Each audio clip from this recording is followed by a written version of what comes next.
There is a moment that almost everyone reaches, often late at night when the noise of the world finally quiets down and one question rises to the surface. Not what happened, not who caused it, but why? Why did it have to unfold that way? Why did the loss cut so deeply? Why did the silence last so long, even after you prayed with everything you had left inside you? This question does not come from weakness. It comes from awareness. It comes from a soul that senses there must be more beneath the surface of its own story. Many people distract themselves from this question. They bury it under activity, under explanations, under forced optimism. But some cannot ignore it. For them, the question returns again and again, not as noise, but as an ache. This video is for those people, not because they are better, not because they are more deserving, but because they are listening. If you are here, it is likely because something inside you has begun to notice a pattern. You have survived things that should have ended you. You have endured delays that made no sense at the time. You have watched doors close that you were certain God had opened. And yet, somehow, you are still here. Not unchanged, not untouched, but standing. What if the pain you keep revisiting was not a mistake? What if the silence was not abandonment? What if the waiting was not wasted time? What if, instead, your life has been unfolding according to a structure you could not yet see? Architecture is rarely understood while it is being built. From inside the construction zone, all you hear is noise. All you feel is disruption. All you see is what is missing. But when the dust settles, the design begins to reveal itself. This message is not about instant answers. It is not about denying pain or spiritualizing trauma. It is about perspective that only comes after endurance. Tonight, we are going to step back and look at the larger shape of your journey. Not emotionally, but thoughtfully. Not sentimentally, but honestly. We will explore why suffering so often precedes clarity, why silence often comes before understanding, why some lives are shaped slowly, deliberately, and quietly. And by the end, you may not only understand why it all had to happen, you may begin to see who you have become because it did. Take a breath, settle your thoughts, and let us begin where all transformation truly starts, with the question you were never meant to ignore. Part 1. Suffering is not random. It is formative. One of the most damaging assumptions people carry about suffering is the belief that it must be meaningless. When pain arrives unexpectedly, the mind searches for someone to blame. If no human explanation satisfies, the question turns upward. Did God miss something? Did I fail a test I did not understand? Was I forgotten? These questions are ancient. They appear in the earliest spiritual writings, long before modern psychology gave them names. What is often overlooked, however, is that scripture and theological tradition rarely treat suffering as random noise. They treat it as formative pressure. This does not mean suffering is good in itself. Pain is still pain. Loss is still loss. But formation rarely occurs in comfort. In the natural world, strength is never built through ease. Muscle grows through resistance. Roots deepen in drought, not abundance. Metal becomes useful through fire, not softness. Spiritual maturity follows the same pattern. Many people want change without disruption, growth without loss, depth without descent. But inner formation requires destabilization. It requires the removal of false supports. It requires seasons where what once worked no longer does. This is why the most transformative periods of life often feel like collapse while they are happening. You're not merely losing things. You are being disentangled from identities, dependencies, and expectations that could not carry you into what comes next. Consider how often suffering removes the very things we leaned on without realizing it. Approval, certainty, control, familiarity. At first, this feels cruel, But over time, something subtle begins to happen. You start discovering what remains when everything optional is stripped away. This is not punishment, it is clarification. Theological thinkers across centuries have described this process as purification, refinement, or sanctification. Different words, same reality. The soul is being shaped for stability rather than speed, for depth rather than display. This explains why some prayers seem unanswered for so long, not because they are ignored, but because answering them too early would have reinforced structures that were never meant to last. Relief without transformation often leads back to the same pain. So the pressure continues, the delay remains, the silence stretches, and while the surface of life looks unchanged, something critical is happening underneath. Your reactions are being slowed. Your perception is being sharpened. Your tolerance for shallow answers is disappearing. You are learning what truly matters because everything else is being tested.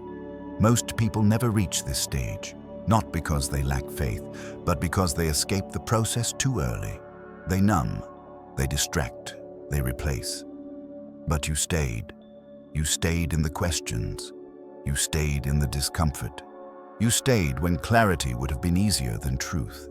That endurance alone already reveals something important. This was not random. This was not misfortune. This was not divine absence. This was formation, and formation always precedes responsibility. Part 2. The silence that shapes the soul. There are few experiences more unsettling than praying sincerely and hearing nothing in return. Not rejection, not correction, just silence. For many, this is the moment faith begins to fracture. They assume silence means absence. That unanswered prayer means indifference. That stillness means God has turned away. But within the long history of spiritual thought, silence has rarely been interpreted so simply. In fact, silence is often described as one of the most active forms of divine work. When God is silent, something deeper than reassurance is taking place. The surface conversation pauses so the inner architecture can be adjusted. Early spiritual writers spoke of this as a withdrawal of sensory comfort, not because the soul is abandoned, but because it is being trained to recognize truth without constant affirmation. Silence removes dependence on emotional feedback. It forces attention inward. It exposes what we believe when nothing is being reinforced. At first, this feels like deprivation, but slowly, something begins to change. You stop praying only for outcomes. You start praying for understanding. You stop asking for rescue. You begin asking for clarity. This shift marks a major transition in spiritual maturity. Silence reveals whether faith is rooted in expectation or trust. Expectation demands immediate response. Trust allows space. This is why silence often accompanies seasons of transition. Before a new level of responsibility can be carried, the inner voice must be stabilized. External voices are reduced. Old affirmations fall away. Former sources of comfort stop working, and in that emptiness, a more grounded awareness begins to form. You start noticing your thoughts rather than reacting to them. You begin hearing subtleties that noise once drowned out. You learn discernment instead of urgency. This is not accidental. Silence teaches the soul to stand without leaning. It removes the illusion that strength comes from constant reassurance. It replaces it with something quieter and far more durable. Presence without explanation, peace without certainty, confidence without applause. This is why silence often feels longer than it is. Not because nothing is happening, but because growth at this level is invisible. From the outside, life may appear unchanged. Internally, however, patterns are being rewritten. You no longer panic the way you used to. You pause before reacting. You feel the difference between fear and intuition. These are not personality changes. They are signs of internal alignment. Silence teaches you how to listen without demand, how to trust without proof, how to remain anchored when clarity has not yet arrived. Most people resist this phase. They rush to fill the quiet. They mistake noise for movement. But those who endure it emerge with something rare, an inner stability that does not depend on circumstances. And once that stability is established, something else begins to happen. The silence starts to make sense. Part 3. Identity is forged through loss, not addition. One of the quiet truths of spiritual formation is that identity is not built by collecting more. It is built by losing what no longer fits. Most people assume growth means accumulation, more confidence, more clarity, more recognition, more answers. But deeper transformation follows a different logic. It begins with subtraction. Loss strips away borrowed identities. It removes roles that once defined you but were never meant to sustain you. It dismantles versions of yourself that were shaped by survival rather than purpose. This is why certain losses feel disorienting beyond their immediate impact. You're not only grieving what happened, you are grieving who you were allowed to be because of it. When relationships end, when careers collapse, when expectations dissolve, the pain goes deeper than circumstance. It reaches identity. Who am I without this role, without this person, without this plan? These questions are not signs of confusion. They are signs of transition. Spiritual identity is not imposed from the outside. It is revealed when everything false is removed. This is why loss often precedes clarity. In scripture and tradition, this pattern appears repeatedly. Figures who would later carry responsibility first pass through seasons of obscurity, displacement, or anonymity. They are reduced before they are revealed, not to humiliate them, but to free them from identities that would limit their capacity. Loss teaches discernment. It clarifies what was attachment and what was calling, what was comfort and what was conviction. You begin to notice that you no longer react the way you once did. Things that used to define your worth now feel optional. Approval loses its grip. Urgency softens. This is not emotional detachment. It is emotional maturity. The internal shift is subtle but decisive. You stop over-explaining yourself. You stop defending your boundaries. You stop chasing clarity from people who live in confusion. Silence becomes a choice rather than a wound. This new posture can feel unfamiliar, even uncomfortable. It may feel like distance. Others may interpret it as coldness. But what is actually happening is containment. Your energy is no longer leaking outward. It is becoming intentional. This is why people from your past may struggle to recognize you. They are looking for versions of you that no longer exist. Those versions served a purpose. They helped you survive, but they were not meant to lead. Identity forged through loss is quieter, but stronger. It does not announce itself. It does not need validation. It knows where it stands. And once identity stabilizes at this level, something important follows. You begin to see your past differently, not as a series of wounds, but as a sequence of shaping moments. Part 4. When understanding arrives without force. Understanding does not usually arrive the way people expect. Most imagine clarity as a sudden revelation, a dramatic moment where everything finally makes sense at once, a flood of answers that erase every question. But lived experience rarely unfolds that way.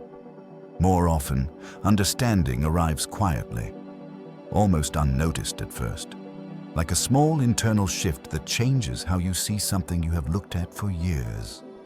One day, you respond differently to a situation that once overwhelmed you. Another day, you realize a memory no longer carries the same emotional weight. Then you notice that a door you once begged to reopen no longer matters. These are not coincidences. They are signs that perception has matured. clarity does not come to remove pain from the past.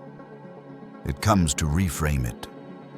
Events that once felt random begin to form a pattern, not because the events changed, but because you did. You now have the internal structure required to interpret them honestly. This is why understanding often comes after endurance, rather than during it. During the storm, the mind seeks escape. After the storm, it seeks meaning. The distance created by time allows insight to surface without emotional distortion. You begin to see how certain delays protected you, how certain losses redirected you, how certain silences trained your discernment. What once felt like stagnation reveals itself as pacing. Nothing was rushed because you were being calibrated. Blessings are not only about arrival, they're about sustainability. Without the inner preparation you underwent, what you wanted might have broken you. What you asked for might have anchored you to a version of yourself you were meant to outgrow. Understanding arrives when the soul is strong enough to hold it. This is why earlier explanations would not have helped. They would have been interpreted through fear rather than wisdom. Now you can look back without resentment, not because it did not hurt, but because the pain no longer defines you. Gratitude begins to replace confusion, not gratitude for the suffering itself, but gratitude for what it produced. You recognize the pattern, you see the alignment, you understand the architecture. This does not happen in one day, it unfolds in layers. Each realization feels like another piece returning to its place. A memory softened, a regret loosened. A moment finally makes sense. And as understanding deepens, something else becomes clear. You're no longer waiting to become someone. You already are. Part 5. The quiet strength you did not notice. Forming strength does not always announce itself. In fact, the most durable kind often feels almost invisible while it is being built. It does not arrive as confidence that needs to be expressed. It shows up as calm that does not need to be defended. You may not feel stronger in the way you once imagined strength would feel. There may be no surge of energy, no dramatic sense of victory. Instead, you notice subtle changes. You listen more than you speak. You pause where you once reacted. You choose not to engage where you once felt compelled to explain yourself. These are not signs of withdrawal. They are signs of internal authority. Quiet strength emerges when fear loses its urgency. Situations that once demanded immediate response now feel manageable. Conflict no longer pulls you into chaos. Pressure no longer overrides discernment. This does not mean challenges disappear. It means they no longer control you. The ability to remain composed in uncertainty is not passive. It is highly developed.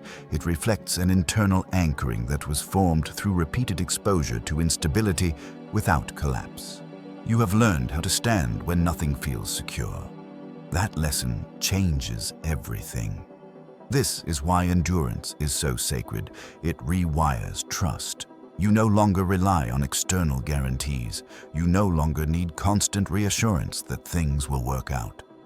You trust because you have seen yourself endure what once seemed unbearable. That memory is now part of your foundation. This internal calm also reshapes how you relate to others. You stop trying to rescue people who are committed to confusion. You stop overextending your energy to be understood, not because you lack compassion, but because you understand boundaries. Compassion without boundaries leads to depletion. Wisdom knows when presence is enough. Your gentleness becomes deliberate. Your patience becomes selective. This can be misunderstood by those who only knew your earlier versions. They may interpret your restraint as distance. They may say you have changed. They are right, you have. But what they often cannot see is that this change was earned through survival, not avoidance. Your strength was not borrowed, it was built. And because it was built slowly, it will last. Part 6. Seeing the blueprint behind the chaos. There comes a point in every deeply formed life when the chaos begins to organize itself. Not because life becomes predictable, but because perception becomes structured. You stop asking why something happened in isolation. You begin seeing how events relate to one another. The betrayal that once felt purely destructive now appears as a redirection. The opportunity that collapsed created space for a different alignment. The waiting that felt unbearable established timing you could not have managed yourself. This is when the idea of a blueprint begins to make sense. A blueprint is not visible while a building is under construction. From the inside, all you experience is interruption, noise, dust, incomplete walls. But once the structure stands, the design reveals itself. You begin to see how certain doors had to close in order for others to open, how certain relationships had to end so that your capacity could expand, how certain delays ensured that what arrived would meet your maturity. Nothing feels accidental anymore, not because everything was pleasant, but because everything was placed. This perspective does not minimize pain. It contextualizes it. Understanding the blueprint does not erase the memory of difficulty. It removes the confusion around it. You stop replaying moments trying to reinterpret them. They settle into their proper place. What once felt like failure becomes foundation. What once felt like loss becomes alignment. What once felt like silence becomes preparation. This is also why new environments begin to feel familiar. You step into conversations, roles, or responsibilities that seem strangely natural, not because you have been there before, but because you were shaped for them. The years that felt quiet were not empty. They were instructional. Every unresolved season taught you how to listen. Every unstable period taught you how to adapt. Every unanswered prayer refined your discernment. Now, when opportunity appears, it does not overwhelm you. It meets you. This is the difference between ambition and readiness. Ambition pushes, readiness receives. You no longer chase meaning, meaning reveals itself. And with this clarity comes a final understanding. Your story was never being rewritten. It was being revealed. Part 7. Becoming the answer you once prayed for. One of the most profound realizations in a formed life is this. The answers you were waiting for did not arrive as explanations. They arrived as transformation. There was a time when you prayed for relief, for clarity, for rescue from what felt unbearable. You asked for change in your circumstances. You asked for signs. You asked for something outside yourself to shift. And slowly, quietly, something did. But not where you expected. Instead of removing the pressure, you were strengthened beneath it. Instead of ending the confusion, your discernment matured within it. Instead of rescuing you from the fire, you learned how to stand in it without being consumed. This is not the answer you would have chosen, but it is the one that lasts. You are no longer the person who collapses under uncertainty. You're no longer dependent on constant reassurance. You no longer need life to be predictable in order to be peaceful. You carry stability now. This is what it means to become the answer. The version of you that once needed saving has been replaced by someone who can offer steadiness to others. Not through advice, not through force, but through presence. Your calm communicates safety. Your restraint communicates wisdom. Your listening communicates depth. You do not announce this change, you embody it. And this embodiment is what allows you to enter spaces you once would have been overwhelmed by. Responsibility no longer feels like threat. Complexity no longer feels chaotic. Waiting no longer feels empty. You have learned the language of endurance. You understand that growth is not loud, it is cumulative. That maturity is not urgency, it is alignment. That faith is not certainty, it is trust that remains even when outcomes are unknown. This is why your journey could not have been rushed. This is why explanations were delayed. This is why clarity waited for character. You were being shaped into someone who could hold what you once only wanted. And now, as life begins to reflect this internal change, one final shift occurs. You stop asking why it all happened, not because you forgot, but because you finally understand. Part 8. When the past stops pulling you back. There is a quiet moment that marks true completion in a season of growth. It is not when everything is resolved.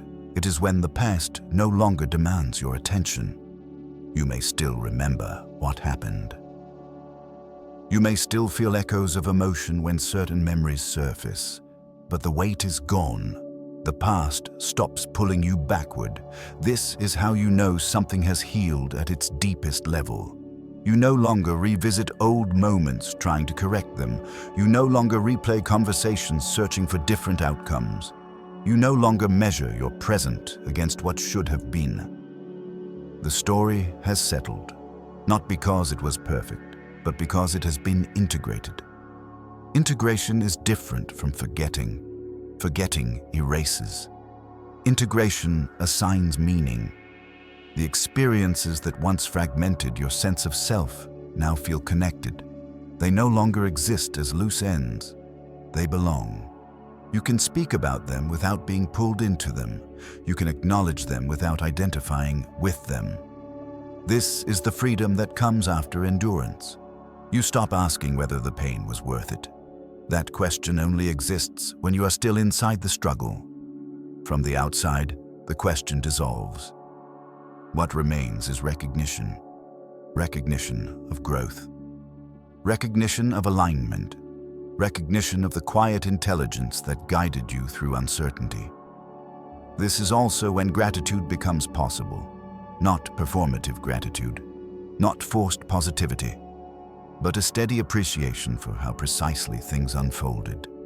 You begin to notice how every experience contributed something essential, even the ones you resisted, even the ones you did not understand at the time.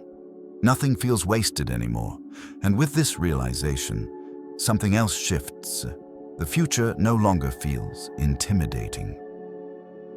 You trust your capacity to navigate what comes next because you have evidence of who you are now. You have been tested, you have adapted, you have endured. This confidence is not loud. It does not require prediction. It rests in readiness. You're no longer waiting for life to make sense before you move forward. You move forward because life has already shaped you to do so. Conclusion. Why it all had to happen. At some point, usually without announcement, the question that once followed you everywhere begins to soften. Not because it was answered in the way you demanded, but because it no longer holds the same power over you. The question of why does not disappear. It transforms. It stops asking for justification. It starts recognizing design. You see now that your life was not moving in circles. It was moving in layers. Each season built upon the last. Each loss carved space for something stronger. Each delay refined your capacity to receive without breaking. What once felt like chaos was scaffolding. Temporary, disruptive, and necessary. Scaffolding is not meant to remain visible. It exists to support construction until the structure can stand on its own. Your waiting seasons were not empty rooms. They were load-bearing. They taught you how to carry weight, how to hold tension without collapsing, how to remain grounded when clarity was unavailable. This is why God did not rush your understanding. Understanding without formation creates fragility. Insight without endurance leads to pride or fear. You were being shaped for something sustainable. When clarity finally arrived, it did not overwhelm you. It fit. You did not have to become someone new. You had already become who you needed to be. This is the deeper meaning behind the phrase, "It all had to happen." Not because every moment was chosen for pain, but because every moment was used for preparation. Nothing was wasted. Not the nights you questioned everything, not the silence that tested your trust, not the losses that redefined your identity, They were all part of the same quiet intelligence working beneath the surface. Now, as you stand where you are, you may notice something simple and profound. You're not chasing answers anymore. You are living from them. You move with steadiness. You choose with discernment. You trust without needing proof. This is not the end of your story. It is the moment you finally see its architecture. And when you look back, not with pain but with clarity, you will understand. Not just why it happened, but why you had to become who you are now for what comes next. Take a breath. You did not miss anything. You were being built.